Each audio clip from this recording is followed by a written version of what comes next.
और अभी शादी हुई है बेटे की, मेरा ज्येष्ठ बेटा है। तो उस शादी में भी हमने दहेज के लिए उनको मना कर दिया और टीके के लिए भी पहले मना कर दिया था। अभी नशा मुक्त मतलब हमारे समाज में ये टेबलें लगती है, शराब परोसते हैं, तो वो सारा फजूल खर्चा हमने बंद करके और जो गरीब बालिकाएं हैं उनके पढ़ने के लिए हम दोनों परिवारों ने मिलकर के 11 लाख 5 लाख रुपए बाड़मेर में बालिका छात्रावास बनेगा उसमें दिए। एक हमारे यहाँ राजपूत गरीब बच्चे जो है वो पढ़ने के लिए एक राजपूत विकास कोष बना हुआ है, उसमें 5 लाख और 1 लाख शेरगढ़ राजपूत विकास समिति बनी, 11 लाख रुपए वो भेंट कर दिए। तो ये फिजूल खर्चा जो वैसे ही होता तो पैसा बचा है उसको कहीं कहीं सदुपयोग हो उसका, और उसमें हमने इसको डोनेट किया है।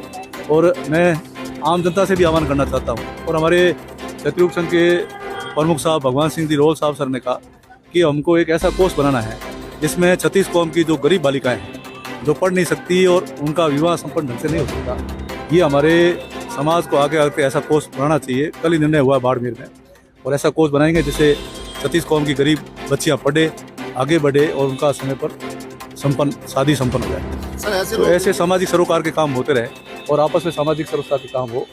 तो शादी में भी 36 कौम के जब लोग आए तो एक ही जादम पर बैठ के सबने एक साथ भोजन किया, तो सामाजिक समरसता की संदेश हमसे जाए। तो ये एक पहल थी जो हम लोगों ने मिलकर के की और इसको सबने सराहा भी है और उसका स्वागत किया। दहेज लोभियों के लिए क्या संदेश देना चाहेंगे? अब जो दहेज के लोभी होते हैं वो तो फिर बालिका को खरीद के लेके जाते हैं। तो उस प्रकार से मैं कह रहा हूँ, हमने तो आज जो हमने बेटी की शादी करी है उसमें बेटे की शादी नहीं, हमको एक बेटी मिली है, हमारे घर में लक्ष्मी आई है। मेरी धर्मपत्नी जी, हम दोनों ने बड़े प्यार से कि हमें एक बेटी मिल गई है तो उसको बेटी की तरह ही उसकी परवरिश करेंगे और वो हमारी बेटी की तरह ही रहेगी।